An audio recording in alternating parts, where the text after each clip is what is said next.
My next guest is a podcast host, Hay House author, and creator of Market Your Genius. Her mission is to equip entrepreneurs with the tools and resources they need to share and profit from their message. Please welcome Nikki Nash.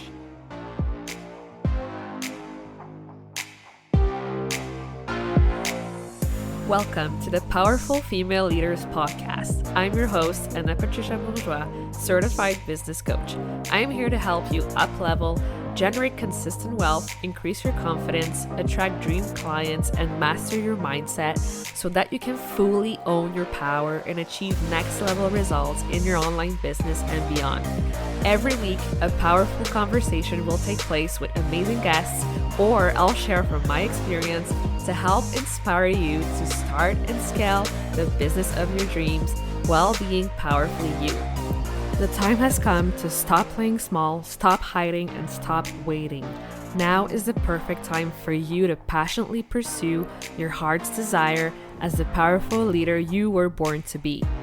Are you ready? Let's do this. Hello, everyone, and welcome to another episode of the Powerful Female Leaders Podcast.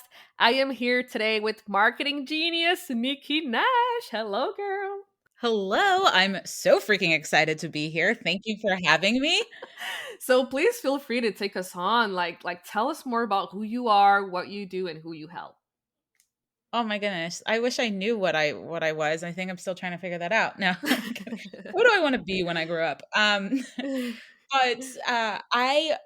am Nikki Nash, guys, and I honestly started my career in marketing, and I really fell into it. Like I Mm-hmm. wanted to be a actress when I was younger, and then I ended up wanting to be a journalist. And I always saw myself maybe writing books and being on TV or doing something cool like that. And I had this giant fear of being visible, essentially. Like, what are people going to think of me? Am I going to look like an idiot? Am I like too skinny? Am I too fat? Like all of the things. And I ended up doing this program the summer after I graduated college, all about the publishing industry. It was all about books and all about magazines. And I loved magazines growing up. It's like magazines and self help books, I think, are pretty much where I spent my childhood in the bookstore. And long story short, I ended up falling in love with the marketing people, had a very fulfilling and continues to be fulfilling career in marketing, where I've worked with large brands like Kraft Foods and Intel and Coca-Cola and Louis Vuitton and all these big brands in different capacities, Wow. whether I was working at them specifically or working at an agency where they were my accounts. And marketing became my jam. And so when I decided to start my own business for a whole number of reasons, which we can talk about later. But when I decided to start my own business, I was like, marketing is my jam and I love marketing. And I look at it as just building relationships with people in really cool and unique ways.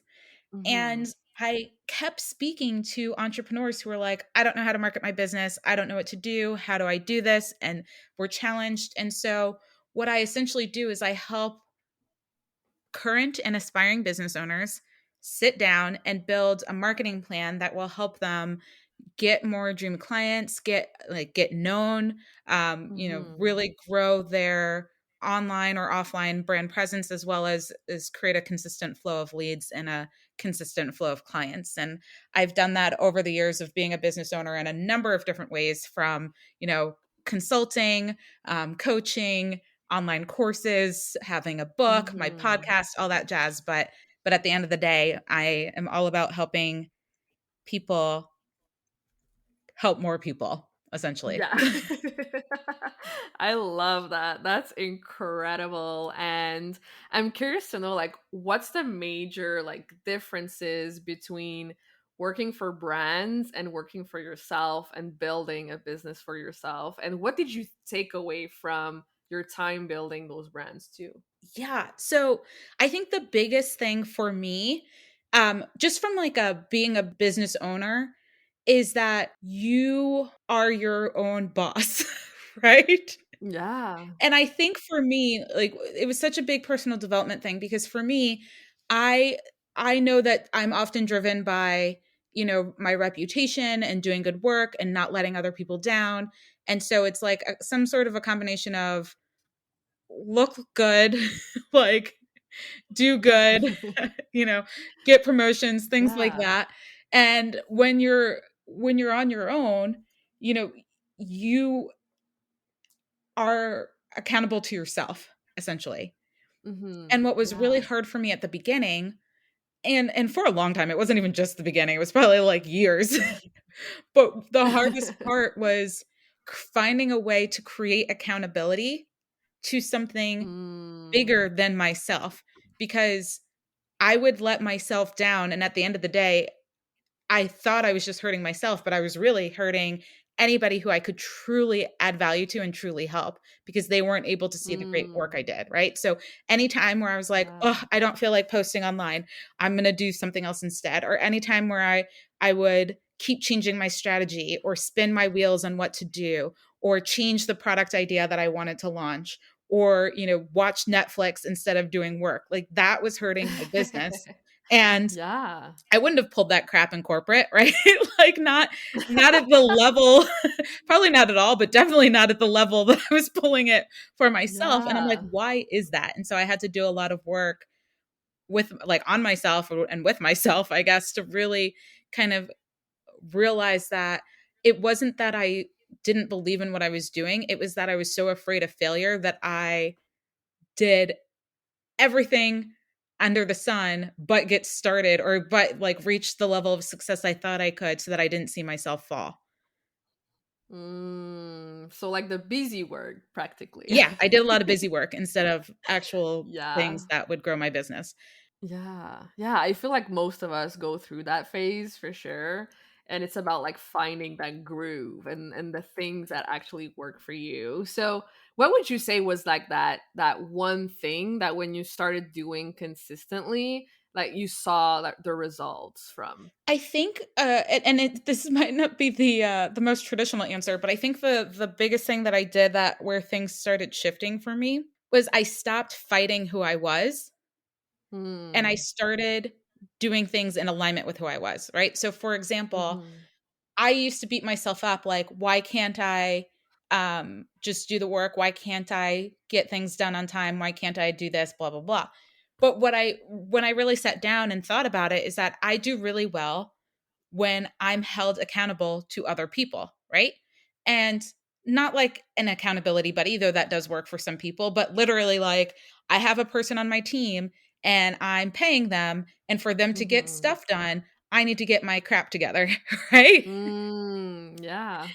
And so I realized I do better when I build team, when I build community, when I have certain things that Mm. I'm truly like holding myself accountable to.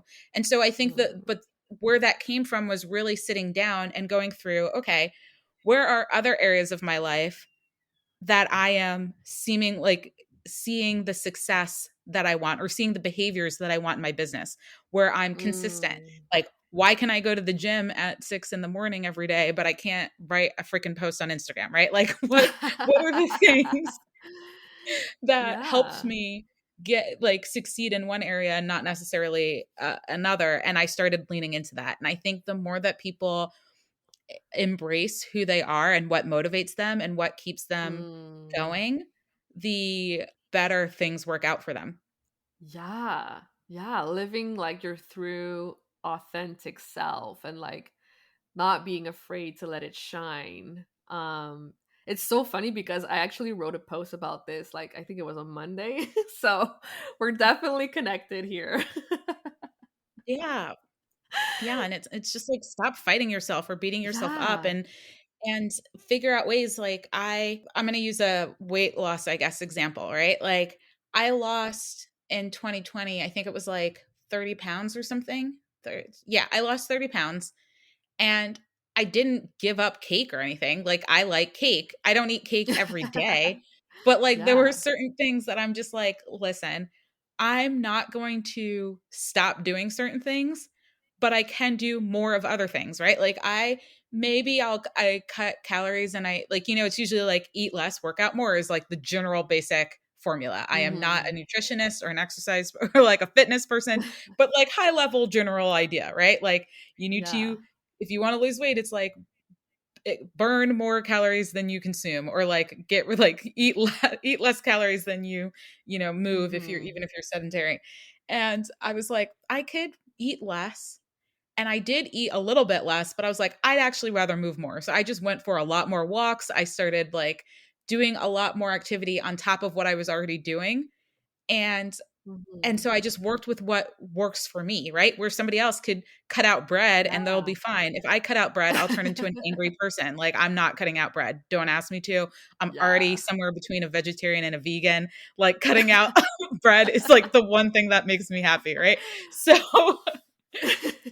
I really encourage people, apply that to your business and go, okay, there are tons of plans that work for other people. And I can Mhm. see how these plans could work for someone else, but it doesn't make me happy. So I'm not going to do it this way, right? I'm going to find another way that works for me. And I think that Yeah.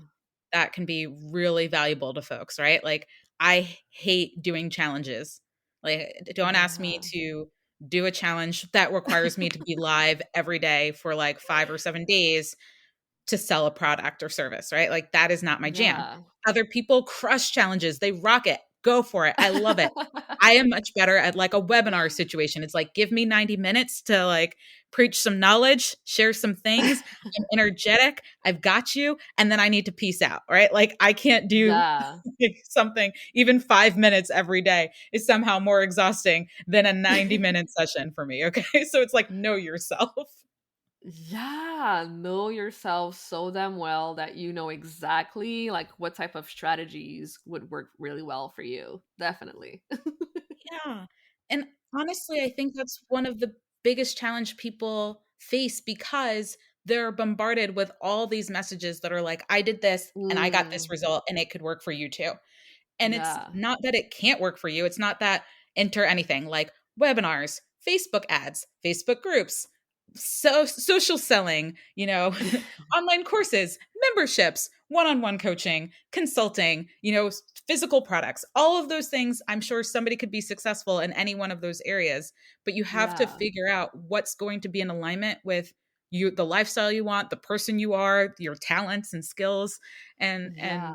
kind of lean into that one, right? Yeah. Ugh, this is so true. And I mean, I think there's also like a trial and error period where you try a few different things as well and you also see what truly speaks to you. A That's hundred also percent. a great way, yeah, a great way to go about it and learn about what you're truly passionate about and what resonates with you, for sure. Yeah. I mean, I wouldn't know that I hate doing challenges until I started doing challenges. Yeah. Right? It's like I did a challenge and I was like, never make me do that again. That was so terrible. Even if I saw great results, I'd be like, ah, can somebody, I'm like, can I just show up for like a 90-minute thing, like powwow, and have other people do the rest of the challenge? Like, that's probably the only way you'll see me do a challenge, is if it's pre recorded or I'm only showing up for like one 90-minute bonus session. Ah, you're so funny. I love like your personality. Like I feel like your energy is so contagious. And yeah, I'm so glad that we're chatting today. This is great. Yeah, likewise. Awesome. So I do know that you have your podcast and your book. They're both called Market Your Genius. And I love to follow you on Instagram as well. And there's a quote that you shared that I want us to dive deeper into. And it says something like, I truly believe many entrepreneurs fail because they're not spending enough time testing and evaluating aspects of their business. So I would love for you to dive deeper into that thought.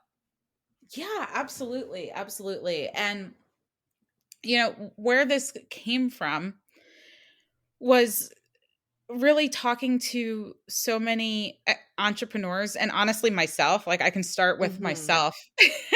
But I'll finish my thought about so many entrepreneurs.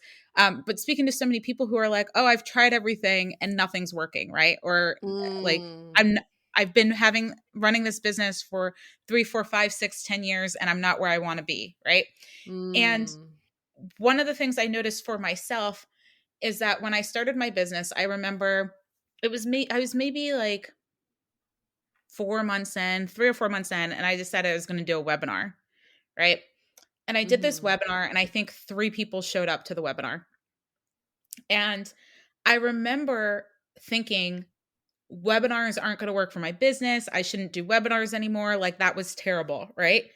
And I Mhm. stopped doing webinars.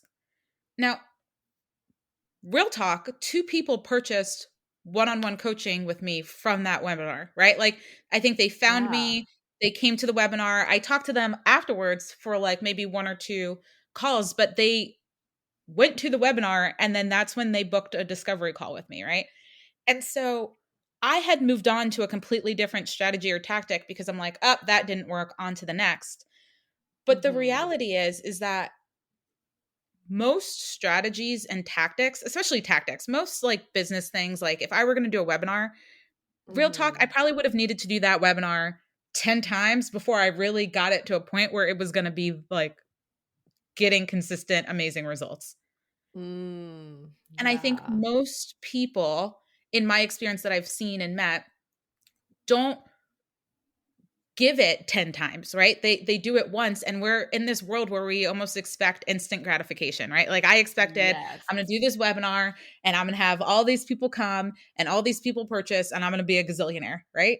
And it's Yeah. like, okay, Nick, like, come back down to building a business reality and realize that I don't have like, I'm not Beyonce or somebody who has like bajillions of followers. So I don't know why I thought I would do one webinar, everybody and their mother would show up and I would make bank. Like, not sure why that was a thought, but it was a real thought. It was what I was, Yeah. my real expectations, right? And so what I encourage people to do when they're coming up with an element of their marketing plan is to do less better, right? Like, do one thing, Mhm. do webinars or do a challenge or speak on stages or go to networking events, right? Like, choose your one thing. Maybe you Mhm. have one social media platform that you're all about. Maybe it's TikTok or Instagram or somewhere, right? Like, you don't have to be everywhere, but choose something and get really like specific, right? Like, I'm going to do this Mm. webinar. I'm going to do it X Mhm. amount of times this year. I'm hoping that by the time I do it, I'll start seeing like this percentage of people show up, or this many people show up, and this conversion rate, like this many people purchase or buy a call from me. These Mhm. are all the ways, or the one way I'm going to market this thing and how I'm going to do it consistently, because every time you do something once, you walk away with learnings. If you really sit down and look backwards, you can see, Mm. okay, here's what I did well, here's what I didn't do well. Oh, great, learn something, on to the next one, right? Or not literally Mm. the next thing, but to do it again. And so I encourage people to test really like a mad scientist, right? Like, you didn't walk on your first try, right? Yes. You and maybe you walked, even if you did on your first try, maybe a couple steps, but you weren't like walking down, Fifth Avenue, like with, I don't know, swagger on the first time you ever tried to walk in your life. So why do you expect the first thing you do in your business to be a massive success? Mm. Yes. Ugh, this is so good. Yeah, totally. And this makes me like think back on like I was watching one of my first few live streams that I did when I first started my business. And I remember just cringing, like watching those live streams. I was like, wow, like I've grown so much, like just doing it repeatedly, repeatedly, like putting in those repetitions and becoming better and better and better. That's how you actually become better. Yes, absolutely. And it's like, you can get the results that you want, but it's about almost training, right? Like, doing Hmm. the same thing over and over again, and you get better. I mean, I'm right there with Yeah. you. My first lives, my first YouTube videos, I'm like, what the heck, right? Like, but people watched them at the time and got value out of them, right? I got Yeah. clients off of them. So it's not like everything needs to be perfect, like this amazing, you know, 5-star Hmm. production from the beginning. It's like, get out there and Yes. consistently add value to people and consistently ask them to work with you. and you Yes. get better and better and better and better at it. Oh, so good. So true. 100% facts. Listen to Nikki. She knows what she's talking about. Love it. So, I ask this to everyone who comes on the show, and I'm very curious to know your take on this. What does being a powerful leader mean to you? I always like to ask myself, who do I need to be, or how do I need to show up in order to be a strong leader, right? Or followable, or like worthy of leading, And I think being a powerful leader really starts with understanding yourself, understanding your strengths, humbling yourself, right? And really Mm-hmm. going, okay, how do I need to show up in order to help guide people in the right direction? And I think that Mm-hmm. takes a lot of self-awareness. I think it takes a lot of Mm. compassion. I think it takes a lot of humility to go, you know what? I'm probably never going to be perfect, but I can be open, honest, transparent, and compassionate with the people who are on my team, or the people who will, follow my company, or purchase products or services from us. And I can Mm-hmm. really be someone who shows up with a vision, and with an open heart and an open mind, and lead Yeah. people in the right direction. And so that's really what I look for in out of leaders. And when I think about being a powerful leader, it's really, I think the power comes from the self-awareness, and the humility and the compassion. Yes. So important to have that awareness. That's for sure. Awesome. So, do you have any last piece of wisdom that you absolutely want to share today with our audience? Yeah, I would really encourage people to take a moment and remind themselves why they're doing what they're doing, whether it's starting a business, growing a business, leaving a business, working for another company, having, Mm. a full-time job and building a side hustle, like whatever feels next and right for you. Just take that moment and really journal about what success looks like for you and what makes you happy, and then Mhm. always refer back to it. I think similar to the concept of testing, it's when you set out to do something in your life, always have those periods to come back and, check the pulse of things. Like, are you still trending in the right Yeah. direction? Is what you want even the same thing anymore? And it's okay if Mm. it's not. And just, I think that's where you see success, not only in business, but you can find happiness in life, is just always staying connected to, is this what I want? Am I moving in the right direction? Am I happy? Yes. Thank you so much for sharing all of this. And I know people can't wait to go follow you. So let us know, like, how can we contact you online? Yes, so I am at Nikki Nash Official on Instagram. You can send me a DM. You can follow me there. And I also have the Market Your Genius podcast, so you can listen to that if you want more of my jams, more thoughts from me and folks. But yeah, those would be the best places to go. Amazing. Go follow Nikki. Go listen to her podcast. She's amazing. Thank you again for being here. I'm so grateful for you. Oh my goodness, thank you so much for having me. Thank you so much for listening to this episode of the Powerful Female Leaders podcast. If you love this episode, make sure to spread the message, leave a review, and subscribe. I would forever be grateful for you. I also want to hear from you, and I want to know your feedback and your questions for future episodes. So don't be shy, say hi, and send me a message at Powerful Female Leaders Podcast on Instagram. Until then, I'll see you on the next episode.